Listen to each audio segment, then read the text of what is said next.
jua adanya. Jamaah salat maghrib yang dimuliakan Allah Subhanahu wa taala. Jadi di antara tujuan kita mengkaji ilmu akidah niki kata para ulama minimal ada 3. Yang pertama untuk kita bermakrifat kepada Allah Subhanahu wa taala. Karena untuk bermakrifat kepada Allah Subhanahu wa taala yang tingkat awalnya itu harus kita mengkaji ilmu-ilmu yang kaitan tentang akidah. Ya kalau kita ahli sunnah wal jamaah yang mengkaji sifat 20 niki. Ini tahap awal untuk kita mendapatkan ilmu yakin, ilmu tentang keyakinan kita kepada Allah Subhanahu wa taala. Dan sering disebutkan oleh para guru-guru kita itu tingkatan-tingkatan iman itu kan. Ada ilmu yakin, ada ainul yakin, ada hakul yakin. Nah, untuk mendapatkan ilmu yakin, pengetahuan tentang wujudnya Allah disertai dengan dalil bukti atau burhan sehingga mantap semakin kuat, yaitu dengan kita mengkaji ilmu-ilmu akidah seperti ini. Itu yang pertama untuk kita bermakrifat kepada Allah Subhanahu wa taala. Itu dengan kita mengenal Allah, dengan kita mengenal sifat-sifatnya. Tidak akan pernah kita mampu mengenal Allah dengan kita kenal langsung zatnya, tidak akan mampu. Karena Allah itu bukan makhluk yang akan bisa dicerna. Kita punya akal ini hanya sebatas yang bisa kita lihat, yang bisa kita dengar, yang bisa kita raba. Itu pun banyak yang tidak bisa dicerna oleh kita punya akal.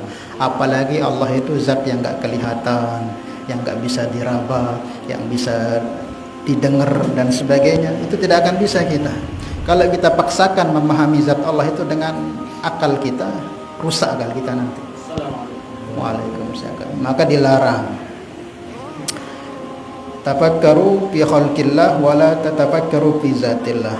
Bahasa Nabi suruh kita memikirkan makhluk Allah, bukan zatnya, karena kita enggak mampu. Maka yang pertama yaitu untuk kita bermakrifat kepada Allah. Kemudian apa? Yaitu untuk menjaga akidah kita dari segala bentuk penyelewengan akidah. Terusus zaman sekarang ini. Di banyak macam model pemahaman akidah yang membahayakan sekali untuk akidah kita, yang hampir menyamakan kedudukan Tuhan dengan makhluk. Itu kalau kita ngerti ilmu akidah, nanti bahaya. Kita ibadah kepada Allah, tapi kita maksiat kepada Allah. Contohnya gimana? Kita sembah Allah, kita tuhankan Allah. Lagu paranta Allah no bertempat, paranta Allah no mentepati suatu keadaan. Itu semua atau menyerupakan Allah itu sama dengan makhluknya, punya tangan, punya mata dan sebagainya. Maka itu semua akan membawa kita jatuh kepada maksiat kepada Allah walaupun kita ibadah. Dalam Al-Quran Allah firmankan, fala tadribu lillahil amthal. Jangan buat permisalan kepada Allah. Katakan Allah seperti ini dan itu, bertempat di sini. Itu semua walaupun kita ibadah, tapi kita durhaka kepada Allah. Maka supaya terjauh dari itu perlu kita mengkaji ilmu akidah bahwa Allah itu laisa kamitslihi syai'un wa huwas samiul basir. Kemudian untuk apa? Dan untuk kita menyelamatkan keimanan kita dari kesyirikan. Dulu pernah yang jelaskan berapa tingkat kesyirikan itu ada 4. Ada syirik akbar, yaitu nyembah Allah, nyembah juga patung. Namanya syirik akbar. Dia sembah Allah, lagu sembahnya patung, sembahnya palang salib. Ada syirik yang asghar, yang kecil. Ada syirik lagi di bawah akbar ini, mutawassit, meletakkan keyakinan bukan kepada Allah. Dia sembah Allah, lagu dia yakin dia sembah nih benda ni, yakin benda ni sak bau dan tangan manfaat mudarat. Itu pun syirik, tapi tingkatannya syiriknya mutawassit, sedang. Berdua cincin misalnya. Waalaikumsalam. Yakin terjog Allah Taala, ku yakin telik benda ni. Dia sembah benda ni, lagu yakin lihat itu lamun ku kadu sekanek ni mesti bareh arah hal ya datang jok diriku.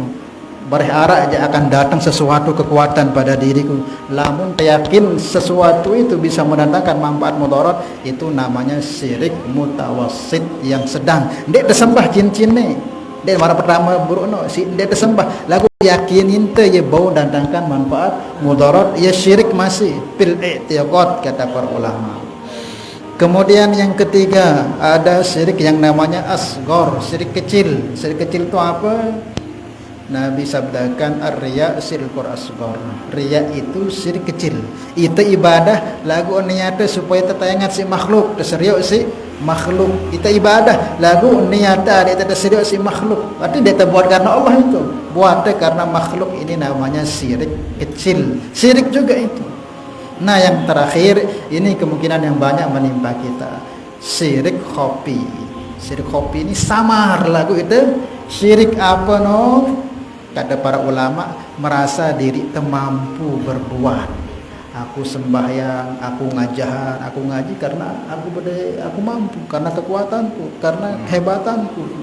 Nafikan Allah Subhanahu wa taala. Nah ini namanya syirik khofi, tersembunyi. Di saat kita ibadah, kita merasa ibadah ini karena kekuatan kita, bukan kita libatkan itu adalah hidayah, pertolongan Allah, ma'unah daripada Allah. Walaupun kita ibadah tapi menyimpan kesyirikan itu. Paham syirik khafi ya? Padahal diri kita mampu melakukan ibadah tanpa Allah. Nah, padahal dalam hadis sebutkan la haula wala quwwata illa billah. Tidak ada daya untuk buat taat dan tidak ada kekuatan untuk meninggalkan maksiat melainkan atas pertolongan Allah.